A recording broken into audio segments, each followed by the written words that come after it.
Hi, my name is Vena. I'm originally from Rare, but I live in Nandi. I love listening to Today FM. Today FM rocks.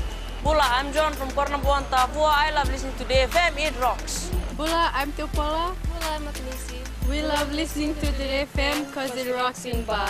Bula, my name is Tisal. I've been listening to Today FM. Today's hit music on Today FM.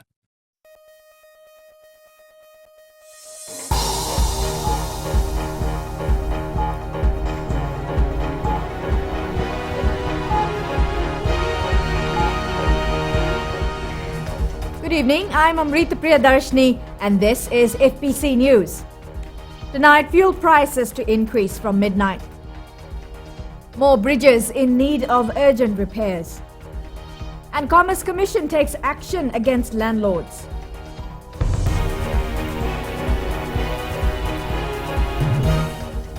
Now, fuel prices will increase across the board effective from midnight. Minister for Industry and Trade Fayaz Koya says the increases are based on global fuel market changes. Kelly Vadala reports. Motor vehicle owners will be paying more for unleaded, premixed kerosene, diesel and liquid petroleum gas. Motor spirit will increase by 11 cents to cost $1.83 a litre. Premix will retail at $1.67 a litre, an increase of 11 cents. The price of kerosene will increase by 8 cents to cost $1.26 a litre. Diesel prices increased by 7 cents a litre to retail at $1.47. The 4.5 kg cylinder of liquid petroleum gas will increase by $1.27, selling at $12.04, while the 12 kg cylinder will cost $32.11, an increase of $3.38. Auto gas increases by 16 cents to cost $1.52. Minister for Trade and Industry Fayaz Koya says Fiji is a price taker and cannot control fluctuations in global markets. This enables all Fijians to plan their consumption better and to remove shocks as a result of continuous price fluctuations.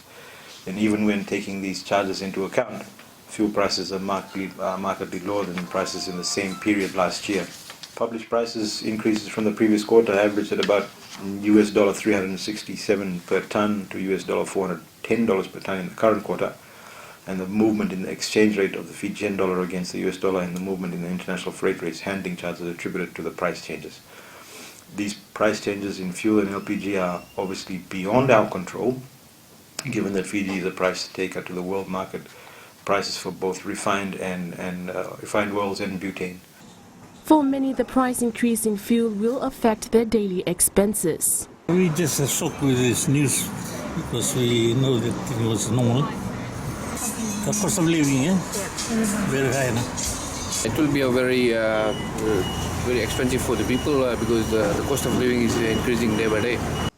Minister Koya also says that fuel is a significant contributor to carbon emission and climate change. The impact of climate change poses a larger threat to small developing states like Fiji.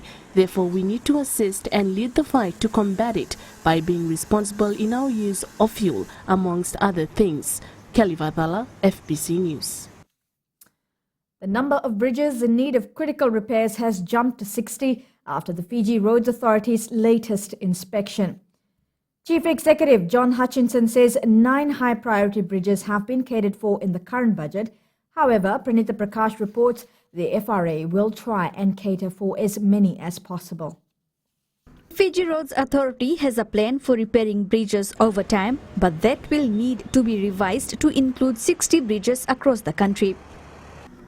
Those critical repairs to those bridges, such as the Tamavua-Iwai Bridge and the repairs that we carried out on that mid last year, are only going to buy us a window of time, 3 to 5 years. What we have to do is we have to have a concurrent plan and program in place to replace those bridges, and we're working on that right now as we speak. Hutchinson says some of the bridges will need to be replaced sooner rather than later. From an economic and a social perspective, we need to maintain the Kings and Queens Road as a matter of priority, and we're focused on those bridges, but we're also focused on the other bridges over in Vanua-Levu and Lombasa and so on, where they are particularly critical across the board. What that will require is us probably putting temporary bridging in place whilst we carry out the long-term repair replacement of the existing bridging.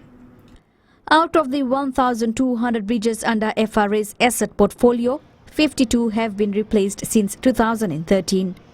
The FRA says while there is a need to replace 40 bridges every year, they are only able to cover 17.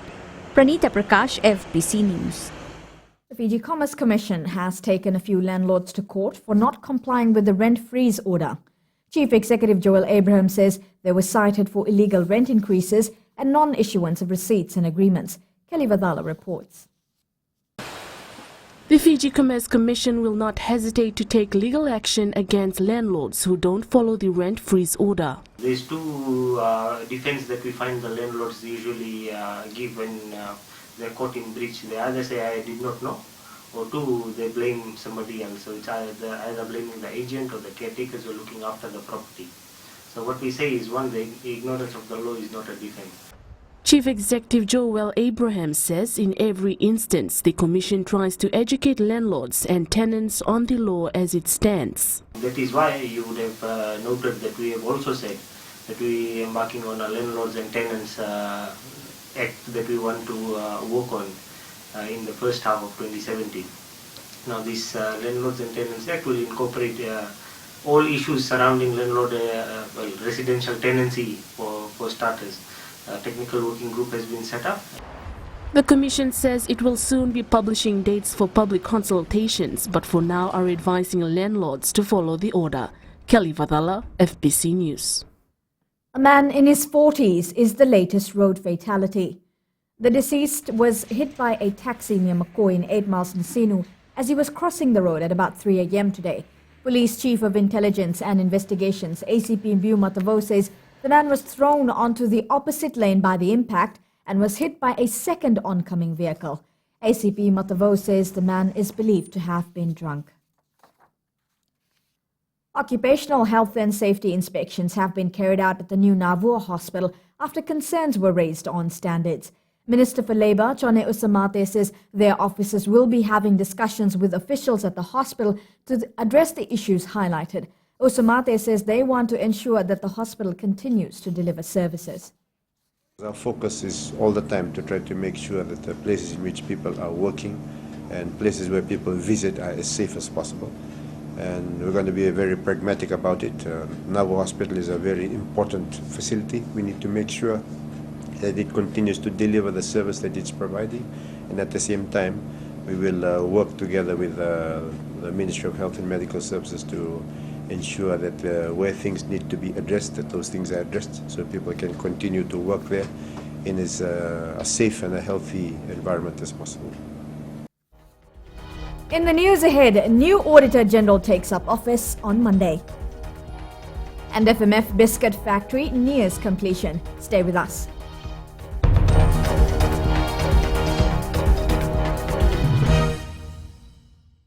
मेरा नाम कमल रोशनी है। हम लोगों में रहते हैं और मिर्ची एफएम सबसे बेस्ट स्टेशन है। हमारा नाम मेसी है, हम गोल्ड टाउन ताबुआ में रहता है और मिर्ची इज हॉट इन ताबुआ। Hi, we Bagels. We love Mirchi FM because it's hot. निवेश ताबुआ में रहता हूँ, सुनता है यहाँ मिर्ची FM is very hot. Mirchi FM, it's hot.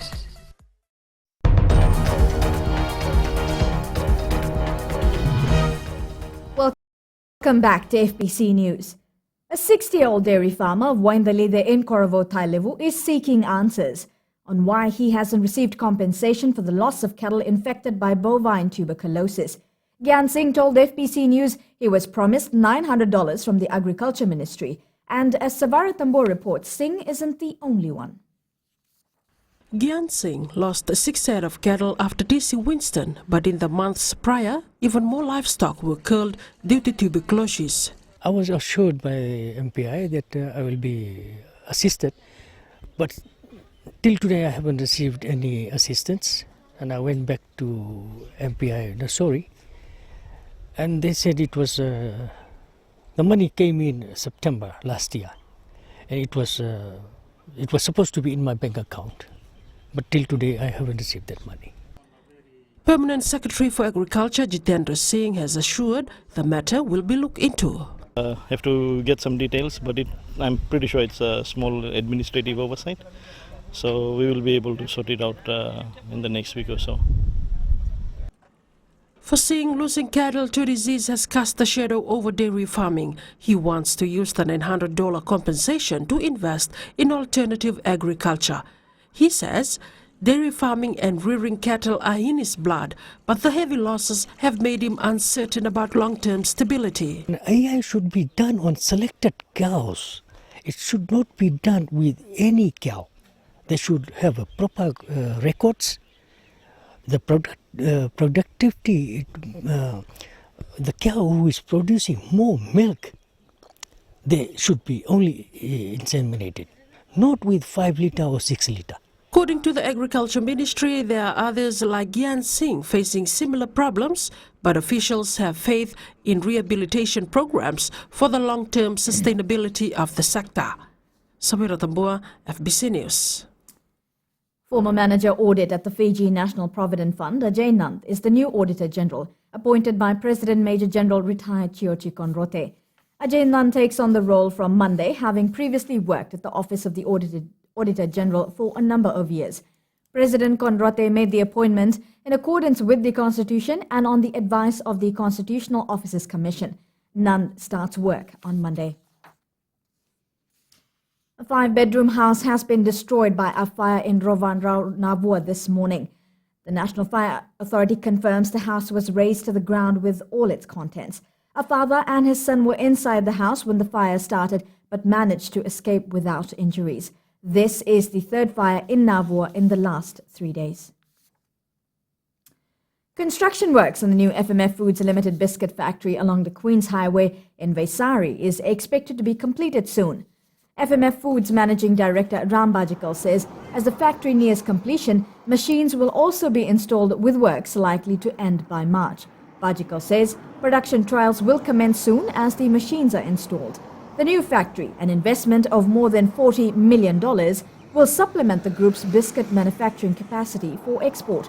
Bajikal says the target market is Melanesia, while FMF is also looking at boosting the Australia and New Zealand market. The new factory will create more than 120 jobs, direct and indirectly. Coming up in sports, 9 main awards to be given at the Fiji Rugby Union Awards tonight. And Coach Beba plans ahead, this and more coming up.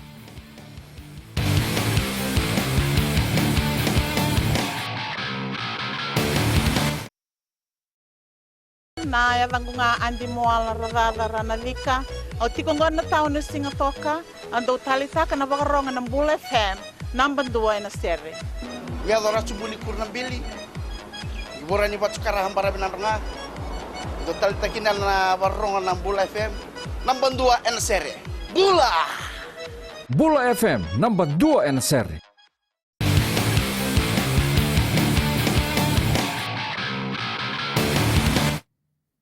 Welcome to FBC Sports. 9 main awards will be presented at the Fiji Rugby Union Awards tonight at the Novotel Suva Bay Convention Centre. The awards night also engages the local community through the Vodafone People's Choice Awards, which offered the public an opportunity to vote for their favourite national men's, 15s and 7s and domestic player and coach. The past year has been one of the best for FRU, with the highlight being winning Fiji's first ever gold medal at the Olympics through Rugby Sevens in Rio. New Fiji Vodafone Sevens coach Gareth Beba wants to use the achievement of his predecessor Ben Ryan as a bouncing board. The Welshman says the benchmark set by Ryan will inspire him and the team to reach their full potential. Melita Vanga reports. It's his first time leading a high-ranking national Sevens team. Fiji Sevens head coach Gareth Beba says Sevens is the identity of all Fijians and he understands the expectations of fans. The fact that obviously they made a final in Dubai this year with reduced preparation, I think they're in a good space. It's a good battle, it's a good challenge for us. You know, there's high expectation in the country, there's high expectation around the world in terms of sevens rugby. But you're not always at that peak that they were in the Olympics. Some players have gone, some new ones come in, and so there becomes different challenges. The former Hong Kong Sevens coach, who will name his final squad next week, says he will be looking at balance within the team. What you need in the way I want to play the game and the way that I know Fiji can play the game. I don't want to reinvent the game for Fiji. I want them to be what their point of difference is around the world is, you know, their skills and their abilities to play a good open attacking game. So I'm going to continue with that, and I'm going to just try and perhaps then underpin that with some strength in defence as well and make it. Looking ahead to his first outing with the team, Beba says he will spend time on conditioning the players to hit their peak in time for the Wellington and Sydney Sevens. I feel that probably in those first two tournaments we were quite where we wanted to be, and that led to some decision making, and a little bit of error in game, and that's tough. I mean, the games are tough, and it's trying to condition the players mentally and physically to be able to deal with those tough decisions within a game. The coach adds Ben Ryan had done wonders for Fiji Sevens, and his mission is to carry on the legacy. Melitavanga, FBC Sports. The Fiji Under-21 netball team finishes in third place in the Digital Punjas International Youth Series after beating Samoa 48-41 in the playoff this afternoon. Meanwhile, in the game against New Zealand last night, the Fijian side showed that they should be a team to watch if they continue to improve with their coach Vicky Wilson. Despite losing to New Zealand 64-31, the Baby Pearls kept a close game against the New Zealand side as they trailed close in the first quarter by 10 points to 18. New Zealand is currently playing Australia in the first and second place. The Bar football side finished on top of the 2016 Vodafone Youth League table points. This is after the side tied at 0-0 against Rewa this afternoon. The Westerners thumped Lambasa 3-1 in their first match of the series. And in the first match on Friday, Rewa edged Lambasa 2-1, and Rewa now needs to win today's match to win the title. The Vodafone National Under-17 football side is off to New Zealand in preparation for the Oceania Football Cup qualifiers in Tahiti. This is the first trip overseas for some of the players. Melitavanga reports the Fijian side will have 4 build-up matches in New Zealand before flying off. All the way from Lambasa. The Fiji Football Association has spent over $1 million on these players, an entire year in camp, and at the same time making sure their education isn't compromised. It's now to go and prove on the field what you can do. It's not doing it for me, it's doing it for yourself, your parents, and for the country. And the one word that you represent. Fiji is what we all are proud of. The Fiji Football Association farewelled the team last night, first stop New Zealand, and then it's off to Tahiti for the OFC qualifiers. This is the first time that OFC Under-17 for the Oceania region, 2 teams qualified for the Under-17 World Cup in India. And it's a great opportunity for us, and I think so. There's 2 slots, Fiji definitely can make it as 1 slot. Muhammad Naisal has been given the responsibility to lead as captain, assisted by Kishan Ravinesh, Sami and Semi Matalau. Coach Shalen Lal believes the trio will carry out their duties to their level best. They'll be leading the boys well. They've got leadership qualities in there, both off and on field. Bestowing the responsibilities on them at this young age, whereby they'll be carrying the flag of Fiji. The Fiji Under-17 side leave for New Zealand tomorrow and will fly to Tahiti at the end of the month. Melitavanga, FBC Sports. 8 teams competed today at the newly formed USB Nines Rugby League tournament. USB Islanders Rugby League chairman Aseri Ulivudu says hosting the Nines tournament is to help the players' welfare in terms of training and build-up for the pre-season games. Ulivudu adds the future plan of the tournament is for the club to run itself, especially to be able to be independent.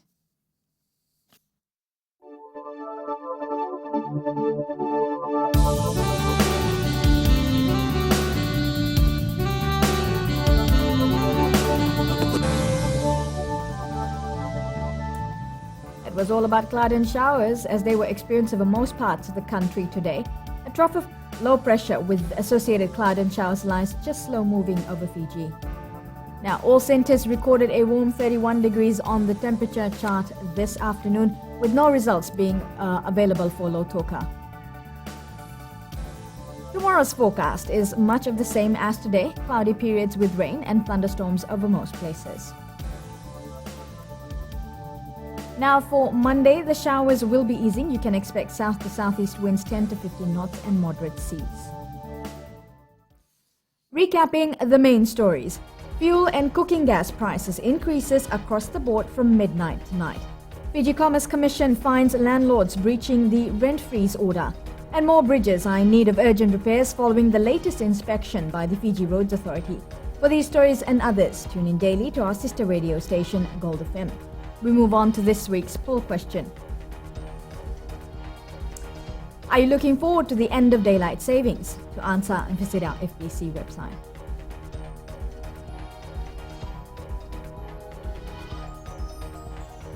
Now you can send us newsworthy pictures and videos on email, citizens@fbc.com.fj, or do share it with us via our Facebook page, FBC News, or you can also follow and tweet us your news tips at FBC News or simply hashtag FBC News.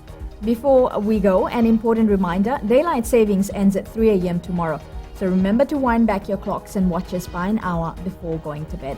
That was FBC News. I'm Amrita Priyadarshini. Good night.